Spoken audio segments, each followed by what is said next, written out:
ഇനി അതിഥിയോടൊപ്പം.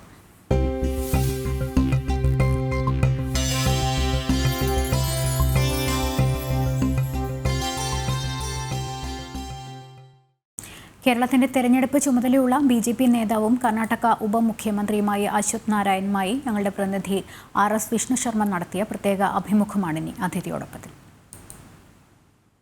നമസ്തേ.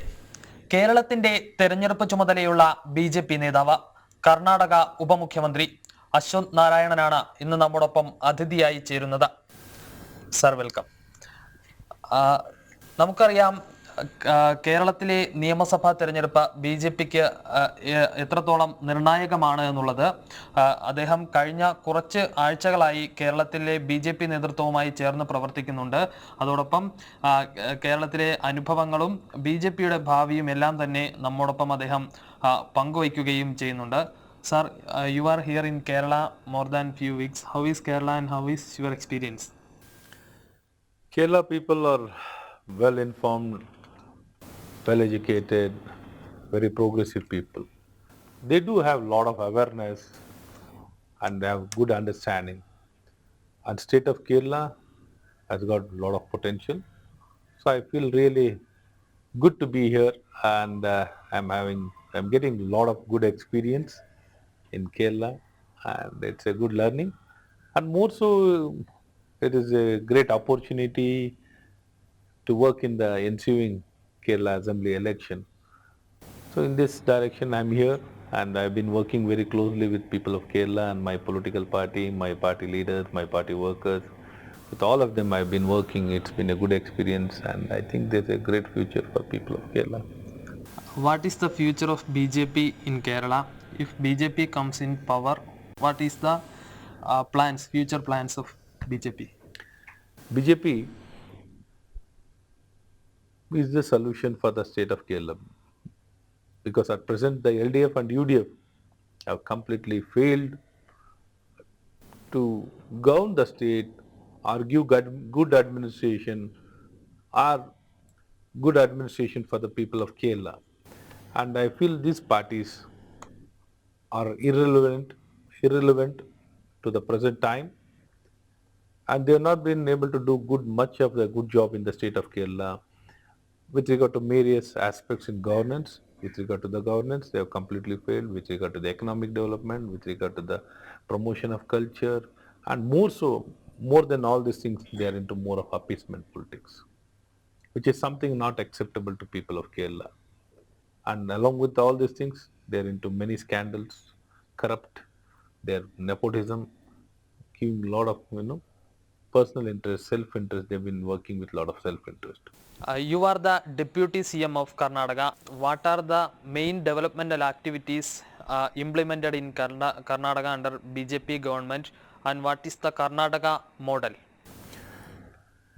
Karnataka, we've been very open society, receptive to all people from all walks of life, people from entire world and the entire country. They all come to state of Karnataka. They've been allowed to do things, and we've been very open, and we have been welcoming to all the people. And it's been a land of opportunity. Particularly Bangalore has been a land of opportunity for the people of across the country, and particularly in our country. And in this direction, a lot of reforms has been brought in, and a lot of good things are happening. A lot of reforms has happened in the state of Kerala, state of Karnataka, and we are seeing how best we can improvise and ensure that minimum government and maximum governance is emphasized in our state of Karnataka. We are working in this direction. We are facilitating. We are not trying to control anybody. We will not control. We will allow people to do things. People have got a lot of talent and innovation and capabilities. So to allow them to do things is more important in this direction. That is the USP of the state of Karnataka. What is the main problems of youth in Kerala compared to Karnataka? So youth in Kerala also, they are very talented. That's what I told. They are the most talented people. Because of the governance and the attitude, it has not been conducive.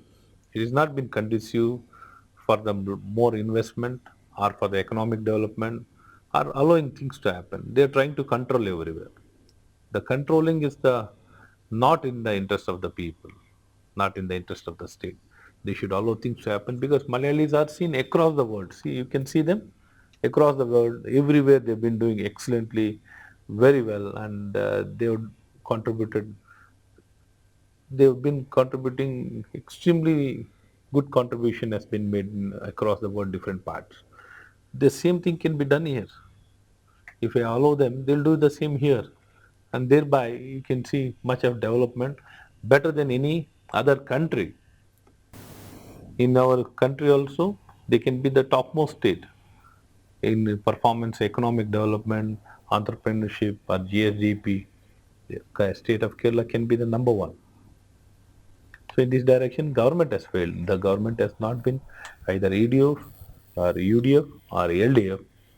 They are not into more of governing and facilitating. They are more into appeasement politics, divisive politics, dividing the society, creating problems, instigating against each other, creating problems. This is what they have been doing. Whatever they have been doing, it is not in the interest of the people. Okay, coming to love jihad issue, Karnataka is implemented law against love jihad. Is it fundamental in Kerala also? What do you think about it?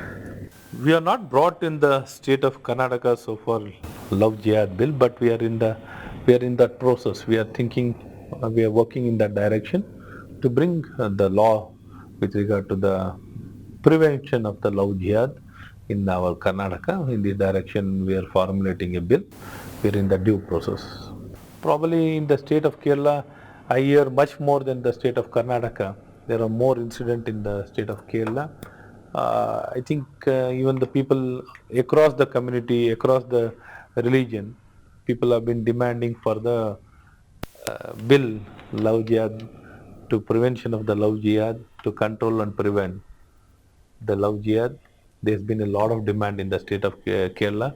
Many personalities, many important people already they have been speaking about this issue. Probably even this issue will become relevant day by day. It becomes an important issue in the state of Kerala. Already people are facing a lot of issues with regard to this. How much seat is BJP expecting in Kerala? We are expecting to cross 70 seats and to form our own government, BJP-led NDA government in the state of Kerala. And we are very confident we'll get more than 70 seats in this ensuing election. What is the strong reasons people of Kerala to vote for BJP? Sir, since LDF or UDF have not done good here, most important is Bharatiya Janata Party under the leadership of our Honorable Prime Minister. We have brought structural reforms, and through those structural reforms, something which was not done in past 60 years by the Congress, we have done it in only 6.5 years, and we have shown to the country how things can be done. With regard to all the issues, let it be healthcare, let it be education, let it be technology, let it be manufacturing, let it be Swachh Bharat, let it be yoga, nutrition, Swachhata, open defecation being controlled. Like this, with regard to even the Jal Jeevan Mission, we're trying to give water wherever each and every house will get a tap water, surface water. We are ensuring that each and every person will get the basic necessity, let it be housing, bank accounts, pension, Pradhan Mantri Kisan Samman Yojana, road. Earlier in the UPA government, it is just to develop 5 kilometers. Now we are developing more than 30 kilometers. Like this in each railway. Even in railway, how much of development we have done. Even now we are willing to do, the central government is willing to do much more development, lot of development. The state government is not responding. Even with regard to refinery, many projects, whenever there is a disaster, personally the Prime Minister has come down. In Chatnur incident, he had come down personally to reach out to them. The next morning he was there. It happened previous night, next day morning he was in Chatnur with a team of doctors. Prime Minister coming with a team of doctors and immediately reaching out to them. Whenever there was floods also he has reached out. See, yes, personally has got a lot of concern and He's closely connected with the state of Kerala. He's been doing extremely well with regard to all the aspects. The BJP has shown not only in our country, in the entire world, how things can be done. Our party and our leader and Prime Minister he has shown to all of us and to the entire world. And even COVID-19 is one situation where most of the developed countries have failed. We have done well. We have done well and we have shown how things can be done. Even though we had a lot of inadequate medical infrastructure, there was a lot of shortage. Even with all these challenges, we were able to manage and contain and control, protect lives and allow the livelihood to go on. So even the Atmanirbhar Bharat to ensure that our country will become self-reliant. How Karnataka faces the challenge of COVID-19? COVID-19, we have done a lot of things to address these challenges, increasing the number of beds, oxygen facility, ICU, testing labs, screening, testing, and all the workers working in various levels to look into the screening and giving treatment facility, home treatment. Like this, all the healthcare facility has been scaled up. Along with that, we are working mainly on the prevention. Prevention, we are trying to ensure that all of them will wear masks and physical distancing. We are working on more on prevention, and many good things have been done. And in this direction, the technology, we have made use of the technology also. The war rooms, the dashboards, they all have been created to interact with each other. Wherever we have resource, we are just ensuring that equitable distribution will happen.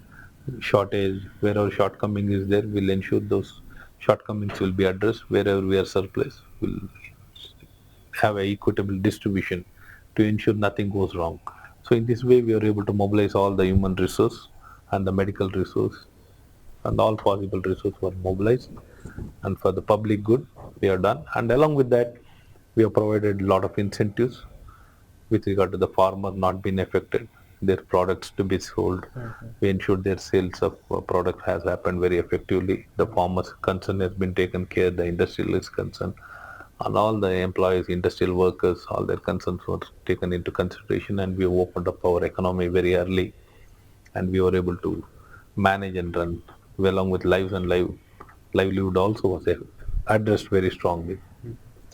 And how is the relation between Kerala government and Karnataka government, especially the Pinarayi Vijayan government?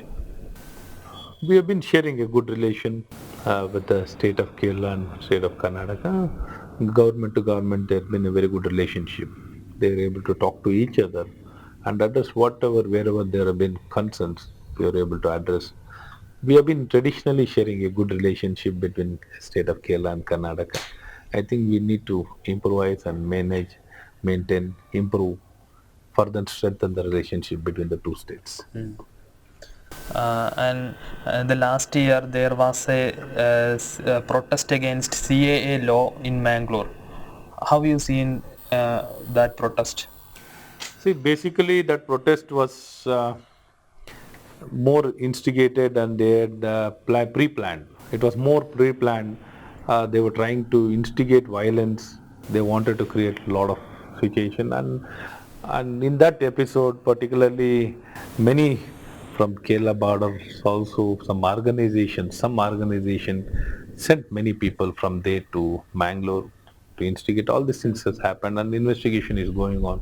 Probably it will come out and it will indicate, and once they've been fixed, or the charges have been framed against them, I think then we'll come out with more details. Now it will be too premature for me to make any other statement. It's a very sensitive time. Okay. Probably those kind of times they're trying to, it was not more than state to state, it was more than that fanatism.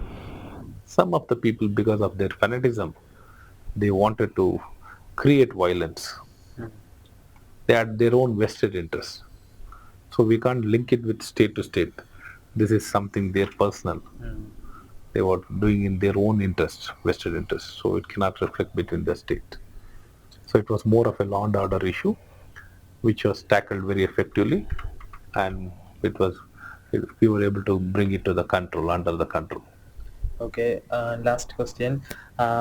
What is the message to the Kerala people of Kerala from your side? I sincerely request the people of Kerala to save Kerala, to protect Kerala, to build a new Kerala. I think the parties already they have given opportunity for the LDF and UDF.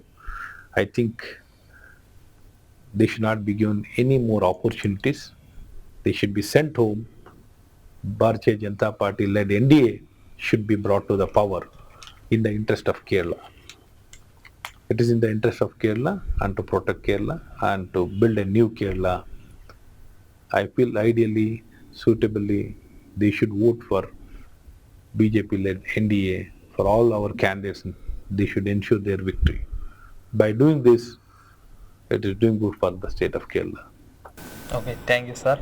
കഴിഞ്ഞ ആഴ്ചകളായി കേരളത്തിൽ താമസിച്ചുകൊണ്ടുള്ള കേരളത്തിലെ അനുഭവ പരിചയങ്ങളും കേരളത്തിലെ ജനങ്ങളുടെ സാംസ്കാരിക പാരമ്പര്യവുമെല്ലാം അദ്ദേഹം നമ്മോടൊപ്പം പങ്കുവച്ചു. അതോടൊപ്പം തന്നെ BJPയുടെ കേരളത്തിലെ ഭാവിയും അത് എത്രത്തോളം നിർണായകമാണ് എന്നുള്ള കാര്യവും കർണാടക ഉപമുഖ്യമന്ത്രിയും BJPയുടെ തെരഞ്ഞെടുപ്പ് ചുമതലയുമുള്ള അശ്വന്ത് നാരായണൻ നമ്മോടൊപ്പം പങ്കുവയ്ക്കുകയായിരുന്നു. കേരളത്തിൽ BJP അധികാരത്തിൽ വരേണ്ടത് ഏറ്റവും നിർണായകമായ ഒരു ഘട്ടത്തിലേക്കാണ് എത്തിയിരിക്കുന്നത്. കാരണം ഇടതു വലതു മുന്നണികൾക്ക് അഴിമതിയും ദുർഭരണവും മാത്രമേ കേരളത്തിൽ നൽകാനുള്ളൂ എന്നുള്ളതാണ് അദ്ദേഹം പറഞ്ഞു വെക്കുന്നത്. അതിനാൽ തന്നെ കേരളത്തിലെ ജനങ്ങൾ ഒരു മാറ്റത്തിനായി ചിന്തിച്ചു തുടങ്ങേണ്ട സമയമായിരിക്കുന്നു.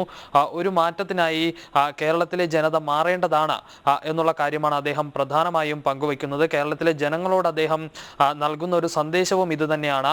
BJPയെ തെരഞ്ഞെടുത്തു കഴിഞ്ഞാൽ കേന്ദ്ര സർക്കാരിൻ്റെ പദ്ധതികളെല്ലാം തന്നെ കൃത്യമായി ജനങ്ങളിലേക്ക് എത്തിക്കുന്നതിനോടൊപ്പം തന്നെ ജനക്ഷേമ പദ്ധതികളും ജനക്ഷേമ പ്രവർത്തനങ്ങളും മുന്നോട്ട് വച്ചുള്ള ഒരു ഭരണമാകും BJP കേരളത്തിൽ നടപ്പിലാക്കുക എന്നുള്ള കാര്യവും അദ്ദേഹം നമ്മോടൊപ്പം പങ്കുവയ്ക്കുകയും ചെയ്തിട്ടുണ്ട്. എന്തായാലും വരും ദിവസങ്ങളിൽ ഇനി കൂടുതൽ അതിഥികളുമായി നമുക്ക് വീണ്ടും കാണാം. നമസ്തേ.